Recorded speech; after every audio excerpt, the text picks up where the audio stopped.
ভালো, বেটার। এখন কোনো শারীরিক সমস্যা বোধ করছো না তো? না না, একদম ফিট। একটু দুর্বল, তবে সেটাও কাটিয়ে উঠতে পারবো। আচ্ছা বড় মামা, বলছি সত্যি সত্যি কি ঋষভদাকে খুন করার চেষ্টা করা হয়েছিল? মানে এটা কি ফ্যাক্ট? ফ্যাক্ট। কারণটা কি? ওই কর্পোরেট লড়াই। কর্পোরেট লড়াইয়ে সারা পৃথিবীর লোক ইঁদুর দৌড়ে সামিল হয়েছে। কেউ পেছবে না, সবাই এগোতে চায়। আমি ঠিক আপনার কথাটা না বুঝতে পারলাম না। খুব সহজ।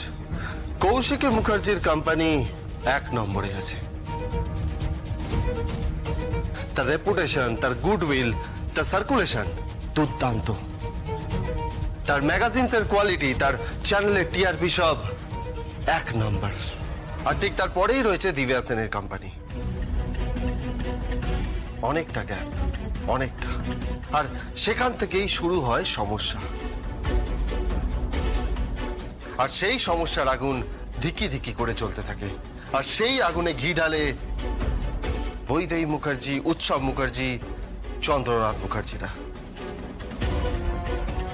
যাদের টার্গেট কৌশিক মুখার্জির চেয়ার।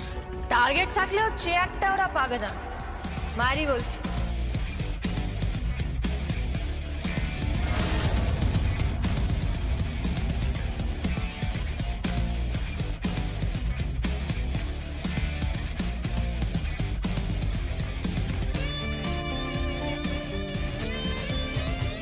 দুর্গা যতক্ষণ আছে চেয়ার ওরা পাবে না।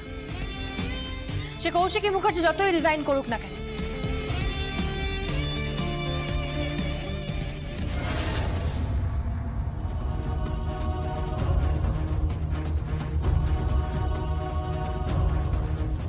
কি কেমন লাগছে এখন?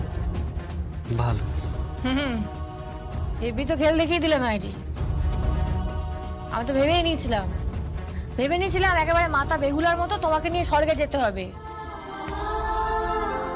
তারপর সেখানে গিয়ে ওই দেবতাদের তুষ্ট করে তোমার প্রাণ ফিরিয়ে আনতে হবে।